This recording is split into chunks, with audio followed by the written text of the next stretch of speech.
في مثل هذه الليلة قامت جهات خارجية وداخلية بمؤامرة دموية لتصفية المرجع ومناصريه للقضاء على مشروعه في الاعتدال ورفض الطائفية والتكفير وميليشيات الدموية. توجهت لتنفيذ ذلك المخطط قوات من 5 ألوية بصنوف متعددة من الجيش والشرطة، وتساندها ميليشيات على رأسها ما تسمى بحماية العتبة. وسبق ذلك حملات تشويه وتسقيط منظمة قادها رجال دين بخطابات موجهة للزائرين في كربلاء وفي المحافظات من خلال المحاضرات التي تلقى في المساجد. روجوا أن المرجع الصرخي وأنصاره يضمرون نية لاحتلال العتبتين، وهي إشاعة قديمة تستخدم دائما للتحشيد ضد المرجع الصرخي كلما أرادوا استهدافه. ولكن هذه المرة كان حكم الإشاعة كبير جدا، على الرغم من أن المرجع قد أصدر بيانا في وقت سابق أكد فيه عدم وجود نية باحتلال العتبتين، وهي محض كذب وافتراء. ففي الأول من تموز 2014 الساعة 11 ليلا الموافق الليلة 3 من شهر رمضان المبارك، طوقت تلك القوات محل إقامة المرجع وداره بمنطقة سيف سعد في كربلاء المقدسة. وفي تلك الأثناء خرج وفد إداري عن المرجع للتفاوض مع القوات الأمنية لمعرفة أسباب هذا التطويق المفاجئ والمكثف. فأجاب بعض القادة الأمنيين بأن الغرض هو لرفع الحواجز الكونكريتية التي تحيط بالشارع المؤدي لبيت المرجع.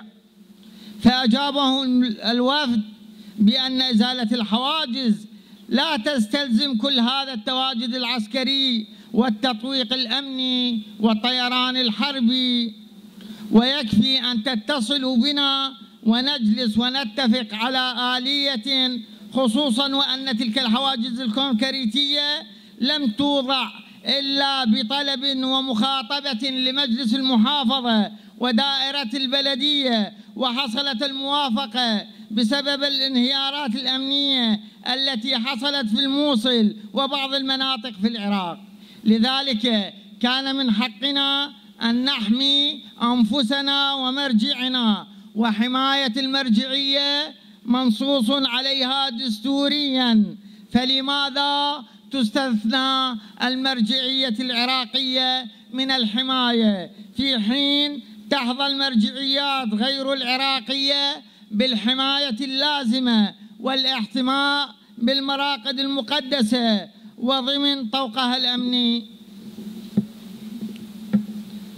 وبعد التفاوض اتفق الطرفان على رفع الحواجز الكونكريتية طبعا لدفع سفك الدم. وافق الوفد المفاوض، وأنا كان التفاوض على مرأى ومسمع مني. وافق الطرفان على رفع الحواجز الكونكريتية التي وضعت على الشارع المؤدي لبران المرجع، الذي كان يقطع يومي الخميس والجمعة فقط لوجود تجمع كبير للزائرين لمتابعة المحاضرات التي كان يلقيها المرجع هناك. كأي محاضر وخطيب يتجمع الناس لمتابعته مع الأخذ بنظر الاعتبار طابع مدينة كربلاء السياحي، حيث إقبال الزائرين وحضورهم بكثافة يومي الخميس والجمعة. وبعد رفع الحواجز الكونكريتية، اتفقنا ابويا بخدمتكم، طالبت القيادات الأمنية بالدخول إلى الفرع المباشر الذي فيه بيت المرجع لتفتيش نقاط الحماية المتواجدة هناك.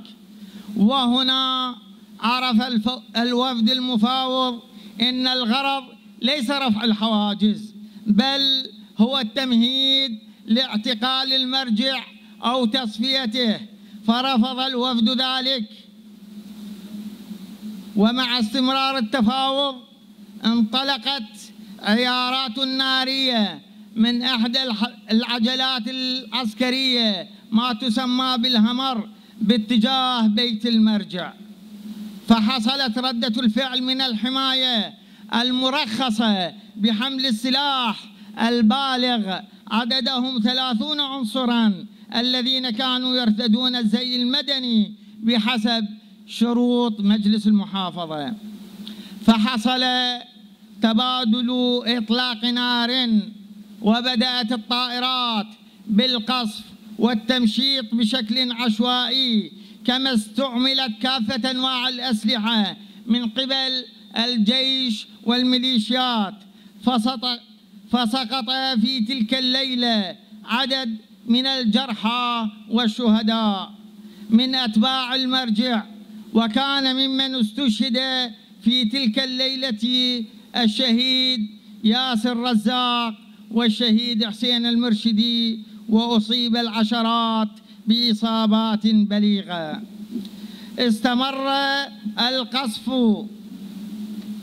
لنهار اليوم الثاني مع استمرار تجمع أكثر من 500 مدني من أنصار المرجع بالقرب من داره، وفيهم المسنين والأطفال ممن كانوا قد تجمعوا لأداء المراسم الرمضانية في هيئة الشعائر الحسينية التابعة لبران المرجع، كما أظهرته أشرطة الفيديو الموجودة في النت.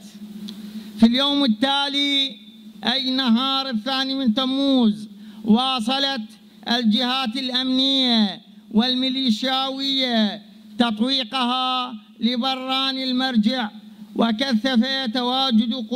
وكثفت تواجد قواتها مدعومة بالطائرات، حيث القصف المستمر على دار المرجع وأنصاره بشكل عشوائي.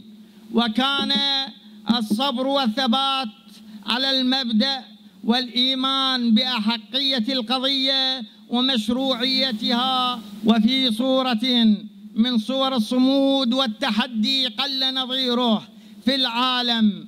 واصل أنصار المرجع تواجدهم حول بيت المرجع على الرغم من أنه كان بإمكانهم الهرب في ليلة الاعتداء، فهم بلا سلاح، إلا أنهم كانوا لا يريدون التخلي عن مرجعهم وعائلته المحاصرة.